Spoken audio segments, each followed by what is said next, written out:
Jace hated this part of the space station. It was cold, dark, and always smelled like rust and wet wires. He was just an engineer, fixing old systems no one else cared about. The station was huge, owned by a powerful alien company, and had too many secrets. Jace kept his head down and did his job, one cable at a time.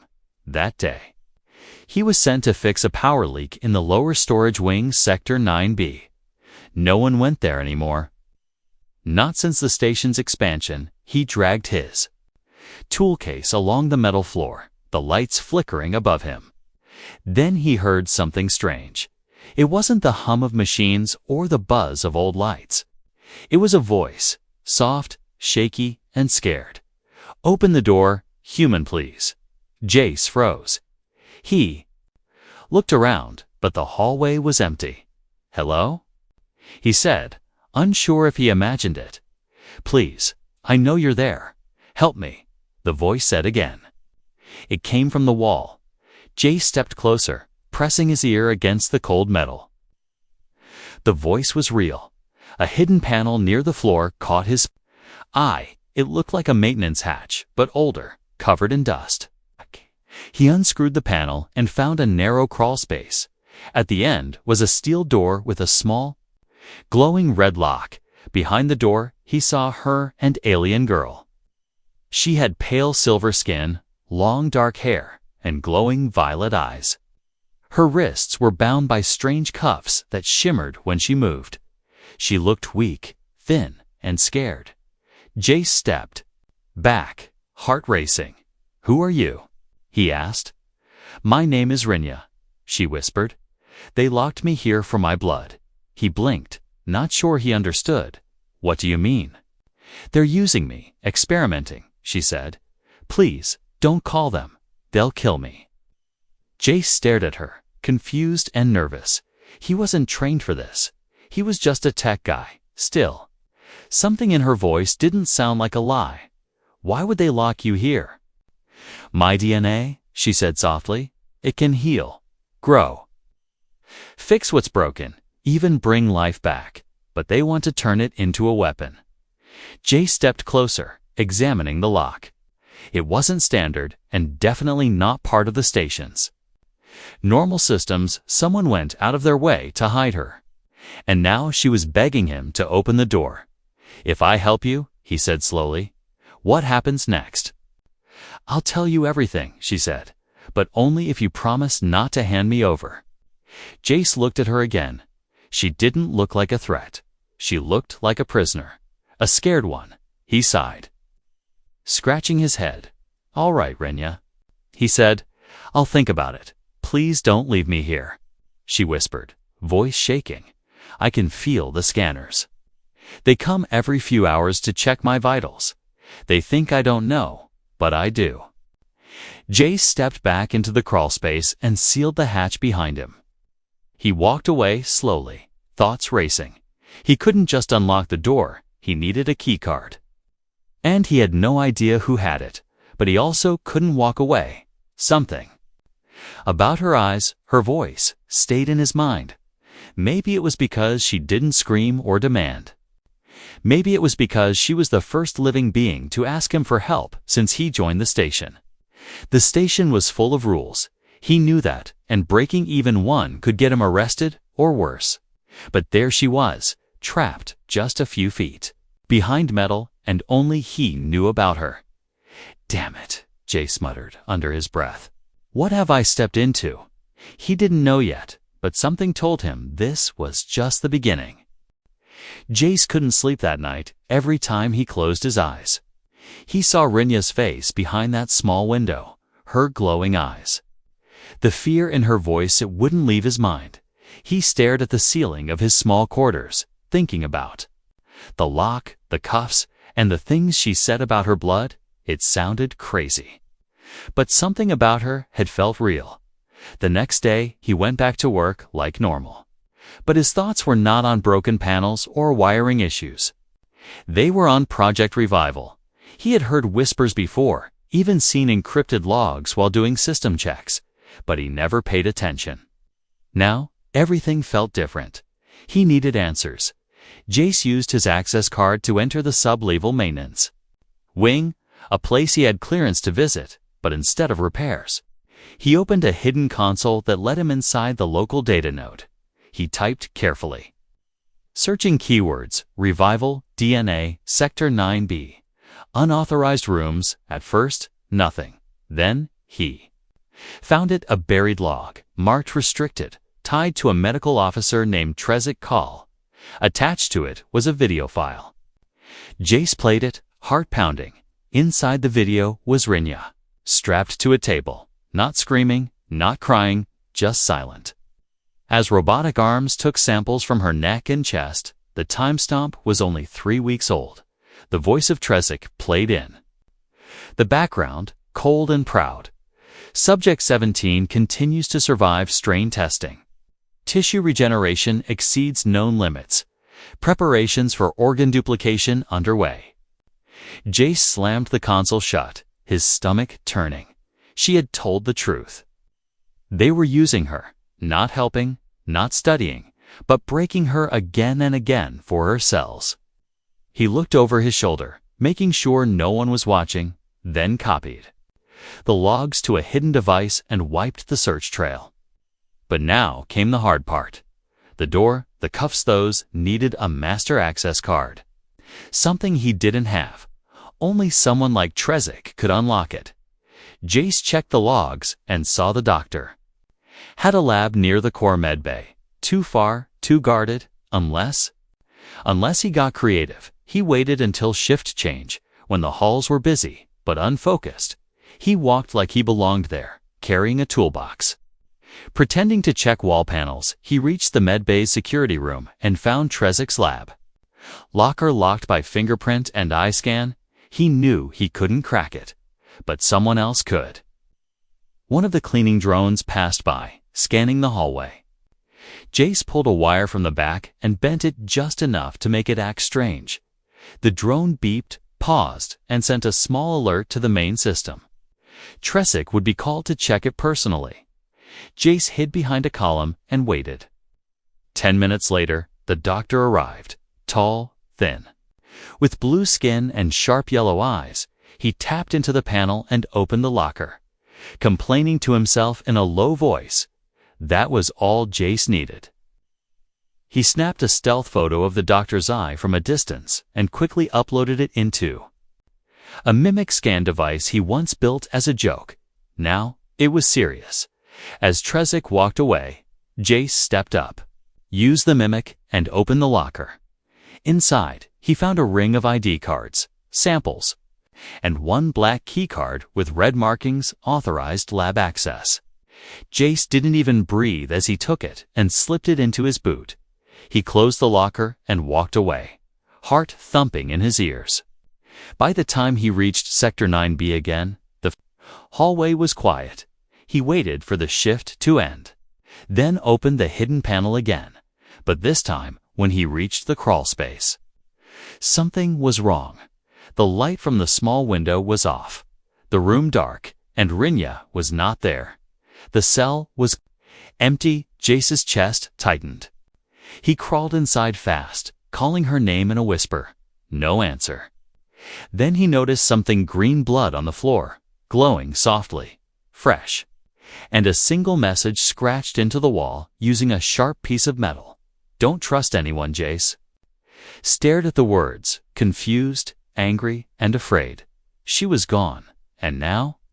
He was involved, too deep to stop, and maybe too late to fix it.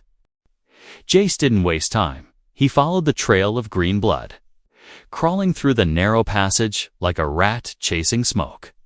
The glow faded with every turn, but it was enough to guide him. His hands shook, heart racing as he crawled deeper into the station's forgotten guts. Rinya was out. But how? He hadn't opened the door yet. And there was no sign of forced entry. It didn't make sense unless someone else had helped her. Or she helped herself. He reached an old drainage shaft and pushed open the hatch. The air reeking of chemicals and waste. Down below, he spotted Rinya, crouched near a pipe, her arms wrapped around a smaller shape. Child, another alien. even thinner than her. Barely moving, Jace slid down carefully, landing with a grunt. Rinya turned, eyes wide with relief. "You came," she whispered. "I didn't think you would." He looked at the child, then back at her. Confused. "You weren't alone in that cell." "No," she said. "She was hidden in the next room. Drugged. Same cuffs, same pain." Jace knelt beside them, trying to understand they were doing. "The same thing to her, yes," Rinya said. "Her DNA is similar to mine. But she's younger, more unstable." Jace reached into his bag, pulled out a water packet, and handed it to Rinya. The child sipped slowly, too weak to speak. "We don't have long," Rinya said. "They'll track the cuffs, even if I removed most of the signal wiring." Jace nodded, pulling out the black keycard. "I got this," he said. "But someone knows I was near the lab. I saw cameras moving. Someone's watching." She looked at him, face pale. "We have to leave the station." "Yeah. But that's easier said than done," Jace muttered. "Every exit has ID scans and patrol bots. And we can't just walk through customs with a stolen kid and a bleeding miracle." Rinya managed a small laugh. But it faded quickly. "I know someone," Jace said, lowering his voice, "a smuggler, human like me. Helped him once when his ship broke down. He owes me." Rinya didn't ask questions, just nodded. They moved fast, sticking to shadowed corridors and storage tunnels. Jace sent a silent code to the smuggler, using an old encrypted line. 2 words flashed back. "Meet soon." The location was Risky Hangar 1 to be. Under tight watch, since the last cargo breach, they had 1 hour. Jace wrapped the child in an old thermal cloth, carried her in his arms while Rinya kept watch. They reached the hangar's service entrance, but the smuggler wasn't there yet. Then, a shadow stepped out from behind the crate. "Long coat, scarred face." "Jace," the man said, smirking. "Didn't think you'd actually call me again. I need passage for 3. No scans, no questions."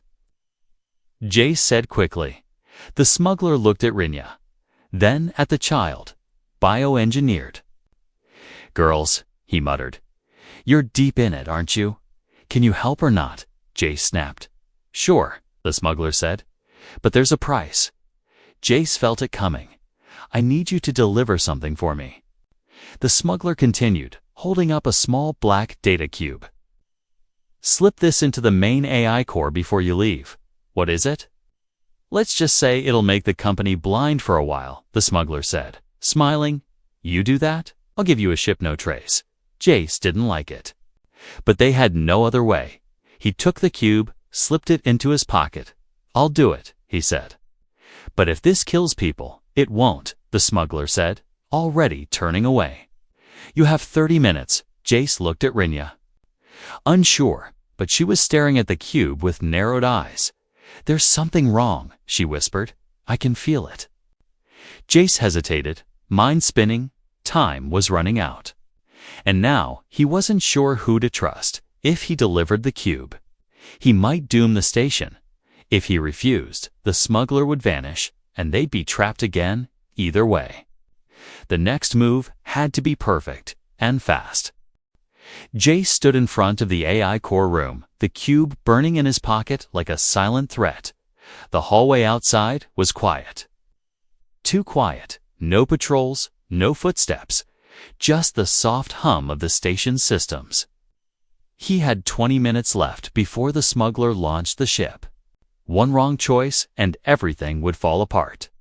He pulled the cube out and stared at it, its black surface glowing faintly with red lines. Rinya was waiting with the child near a supply vent, her back pressed against the cold wall, eyes sharp. Jace knew what she wanted to ask, but she didn't speak. She just watched him with that same unspoken fear. He turned toward the AI room, swiped his stolen access card, and stepped inside. The room was filled with light and hums. Hundreds of cables hanging like roots from a digital tree. At the center was the control node, pulsing with data streams. He walked forward slowly, cube in hand. Then he paused. Something didn't feel right. His instincts screamed at him, louder. Then logic, louder than fear. Instead of plugging in the cube, he popped it open with a small tool from his belt. Inside, he found a microbomb, disguised under layers of code and false data. The smuggler had lied. This wasn't meant to blind the station, it was meant to erase it. A silent explosion would have destroyed the entire AI brain and shut down life support in half the station. He stared at it, angry. Then quietly crushed it under his boot, the pieces sparking and fading. He walked out of the room without saying a word. Back at the vent, Rinya stood up quickly, the child still wrapped and asleep. "You were right," he said. "It was a trap." She nodded like she already knew. They moved fast now, no more time for doubt. The smuggler was waiting near the cargo ship, leaning against a crate. "Did you do it?" he asked with a grin. Jace didn't answer, just kept walking. The smuggler's eyes narrowed. Then he drew a small blaster. "I asked you something, Jace." Rinya stepped between them, slow and calm.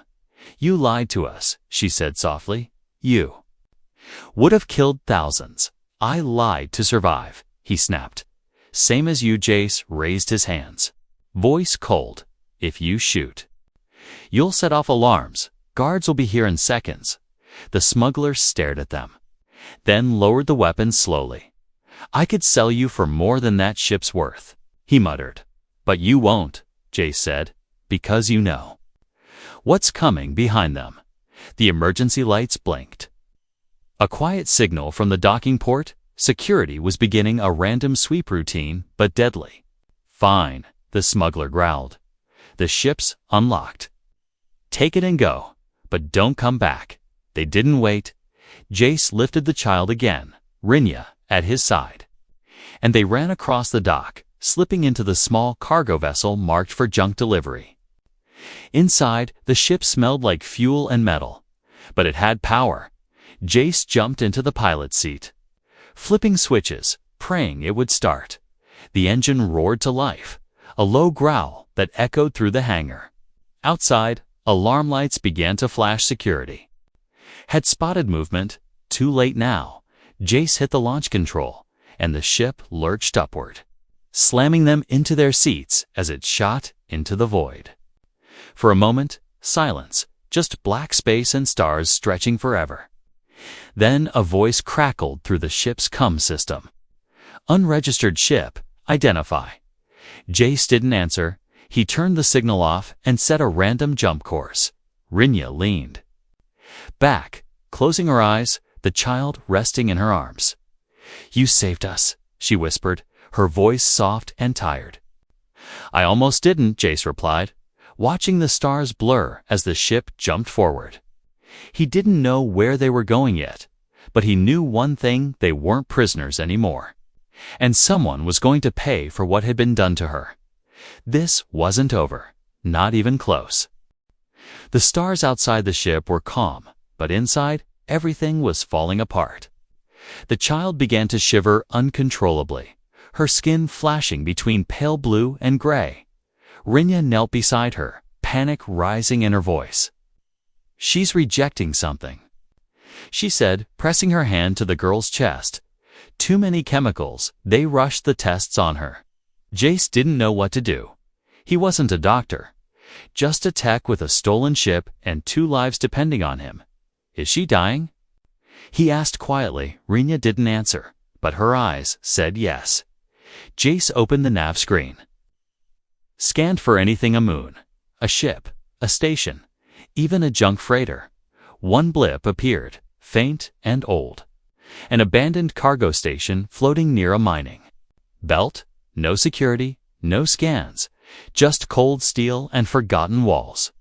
It was a risk, but the only one they had. He set course, the ship jerking as it moved through broken asteroid trails. The station was silent when they arrived, its lights dead, its systems running on backup, but the dock still opened.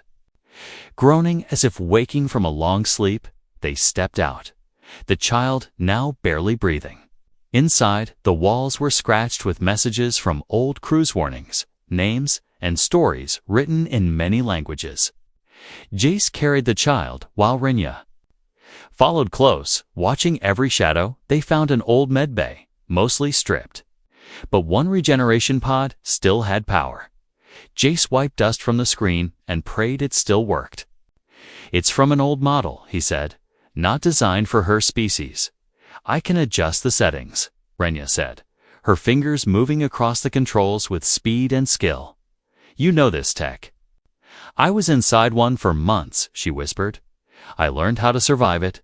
The pod lit up slowly. Its hum shaky but steady. They placed the girl inside, sealed the chamber, and Rinya activated the genetic sync. For a moment, nothing happened. Then, the child's breathing slowed, her body still, but not dead. The pod took over, stabilizing her system. "Slowing the damage. She has a chance now," Rinya said, her voice softer than a breath. Jace leaned against the wall, finally letting his muscles relax. They were safe for now. He looked at Rinya, really looked at her, and noticed how thin she'd become. Her strength was fading too, even if she tried to hide it. "You need help too," he said. "I'll be fine," she replied. But her hand trembled as she said it. Jace didn't believe her, but he didn't. Push. They used the next few hours to rest, gathering scraps of food from supply boxes, warming up water, trying to feel normal again. But normal was long gone that night. Rinya couldn't sleep. She sat near the pod, watching the girl breathe through the glass. Jace sat beside her, his eyes on the stars through a cracked window. "They used you both?" he said quietly. "Yes," she replied. "They said we were lucky, chosen. But all they did was take. They'll come looking, I know." Silence hung between them like a heavy cloud. Then Rinya said something Jace didn't expect. "There are others." Jace turned to her, confused. "Other children, others like me, hidden in labs across different systems." "I heard the doctors talk when they thought I was unconscious," Jace felt his gut twist. "They're building something bigger than just weapons." She continued, "They want to control life itself." Jace didn't speak, just stared at the child inside the pod. A stolen life, a living experiment. He thought about the smuggler, the station, the data cube that could have killed thousands. He had already made choices he never thought he'd face. And now, the next one was even harder. "We have a ship," he said finally. "We have your story. We have the truth." Rinya looked at him, uncertain. "What are you saying?" "I'm saying we find the others," he said, "and we burn their whole program to the ground." Rinya's lips parted slightly, surprise flashing in her eyes. "Why?" "Because no one else will," Jay said, "and because I'm too deep in this now to turn back." For the first time, Rinya smiled, not the small, tired smile she gave before, but something real, something full of fire. The pod beeped softly, signaling stable vitals. The child would live. But this wasn't a rescue anymore. It was the beginning of a war. The old cargo station drifted quietly through space, forgotten by most, invisible to all, but inside its rusted walls, something new was happening. Rinya stood over a metal table, eyes focused, her fingers working fast across the stolen med console. Jace had pulled from a broken crate. She was building something, not a weapon, not a trap, but a signal, a way to call for help, not from governments or corporations, but from those who had nothing left to lose, others like her, hidden away. Experimented on, discarded, Jace returned from the docking bay with parts, grease on his hands, and a determined look on his face. The ship's outer plates were reinforced. Now, the engines modified, he was turning the stolen cargo hauler into a ghost silent, fast and hard to track. The child, now awake, sat beside the pod, eating slowly from a ration pack. Her name was Lyra, and her voice was barely above a whisper, but her eyes watched everything she remembered. Even if she couldn't explain it yet, Rinya checked her pulse again, nodding with relief. "She's healing," she said. But they changed something in her blood. It's not just like mine anymore. What do you mean? Jace asked. She reacts to emotions. Rinya said softly. My pain makes her weaker. But when I'm calm, she stabilizes. That's not healing, Jace said. That's control. Rinya nodded slowly. They built her to be dependent, Jace's jaw tightened. They made a child into a leash. Later that day, they finished the signal device. Rinya entered a coded frequency, one she heard whispered by a dying lab assistant before she escaped. It was meant for the others, scattered across the stars. Hidden in dark labs and silent bunkers, she activated the signal and waited for hours. Nothing came.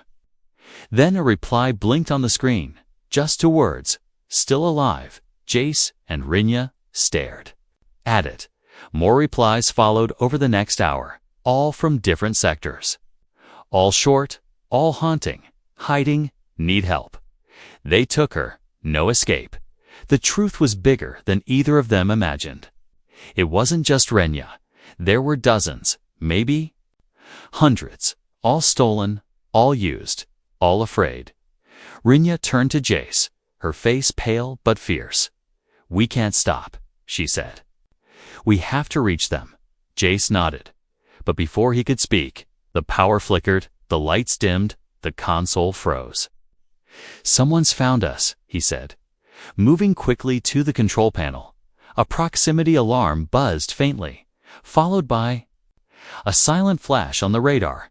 One ship, sleek and fast, was approaching from the dark side of the asteroid field.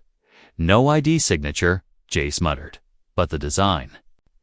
It's not patrol, it's corporate. They sent hunters, Rinya said, stepping back. Holding Lyra close, Jace powered up the ship, the engines humming softly. We can't outrun that thing, he said. But maybe we don't have to. What? Are you thinking?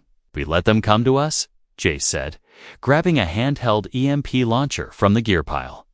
We lure them in and shut them down before they call for backup.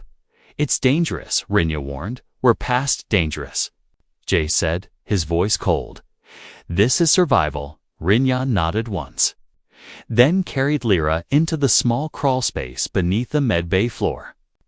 Sealing the hatch above them, Jace waited by the airlock. Heart pounding, weapon ready. Minutes later, the hunter ship docked with a deep metal thud. The outer hatch opened slowly, steam hissing as armored boots stepped into the corridor. One figure, tall, armored head to toe, scanning with a visor. Jace waited until the figure passed the second corner, then fired. The EMP blast struck hard. Electricity crackling through the air. The hunter dropped instantly, suit twitching, comes dead. Jace ran forward, ripped off the helmet, and stared at the face beneath. It was young, barely older than him, but the eyes were hollow. Drugged, robotic, he's one of them, Jace whispered. They made soldiers too. Behind him, Rinya stepped into the hall, staring at the body. He's not fully human anymore, she said quietly. They altered him, like me. Jace pulled a chip from the back of the suit, connected it to the console. A location map appeared 6 labs, scattered across controlled zones, each one labeled with a code. Subject Alpha, Beta, Delta, and more. One of them had Rinya's name, another had Lyra's. A third was marked ZETA Active Development. Jace turned to Rinya, his voice low but clear. We found their nest. She didn't speak, but her eyes burned with fire. They had a ship, a map, and a reason, and now they had a target. The ship moved like a shadow through space. Engines cold, lights dim. Following a hidden path through old mining tunnels carved into drifting rock, Jace sat in the pilot's chair, eyes fixed on the screen. The stolen map guiding their way toward the last lab, the one marked Zeta. It was buried deep inside an artificial moon, shielded from scanners, powered by its own gravity core. This wasn't just another lab, it was the center of everything. Rinya sat beside Lyra, holding her hand, her own face pale but focused. The child hadn't spoken in hours, her body weaker now, her energy fading again. Jace knew time was running out. They had chosen this path, knowing there might be no way back. But if they could shut this place down, if they could show the galaxy what was happening, others would rise. Others would fight. They entered the station's outer layer, using an old maintenance code found in the hunter's chip. No alarms, no resistance, just cold silence and smooth metal. It felt wrong, too easy. They moved carefully, weapons ready. Watching every corner, the deeper they went. The more signs they saw: rooms with broken pods, empty chairs, blood on the walls. Some doors were still sealed, locked behind heavy glass. Inside them were children, floating in blue liquid, asleep. Unaware of the world, Rinya pressed her hand to the glass, whispering a promise. "We'll wake them." They reached the control room, a tall chamber with glowing panels and a single terminal in the center. Jay stepped forward and accessed the files. The logs confirmed this lab wasn't just making weapons. It was designing control, DNA mapping, loyalty programs, mental shaping, all hidden behind medical terms and clean science reports. Then, they found the broadcast system, buried under emergency protocols. Jace activated the link, sending a full transmission to every open frequency in the sector. The screens lit up with video images of Rinya in the lab. Children strapped to tables, genetic reports, lists of names, everything, live and unfiltered. Sent straight to the galaxy. For the first time, the truth wasn't buried. It was loud, raw, and impossible to deny. But as the signal went out, the alarms finally triggered. Defense systems woke up. Red lights flashing through the halls. A voice echoed from the speakers. Calm. Cold, inhuman. Unauthorized access detected. Purge sequence initiated. Doors slammed shut. Gas vents opened. The floor began to hum with energy. Jace grabbed Lyra. Rinya took the data core, and they ran. The station began to collapse behind them. Fire bursting from the walls. Ceiling tiles crashing to the ground. They reached the ship, breathless, bruised, but alive. Jace fired the engines just as the lab exploded behind them, a silent blast ripping through the artificial moon, turning it into dust and memories. They watched from orbit, the glow fading, replaced by empty stars.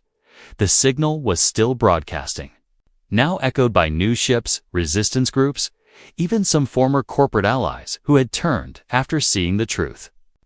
The galaxy had heard them, and it wasn't staying silent anymore. Inside the ship, Lyra opened her eyes, her breathing steady again. Rinya leaned against the wall, exhausted, but smiling. "You did it," she whispered. "No," Jay said, sitting beside her. "We did." Outside the window, more signals appeared on the radar. Small ships, unarmed, broadcasting the same message over and over again. "We are free. We are alive. We remember." Jace looked at Rinya, then at Lyra. They weren't running anymore. They were leading something new, something powerful, something human, and it had only just begun.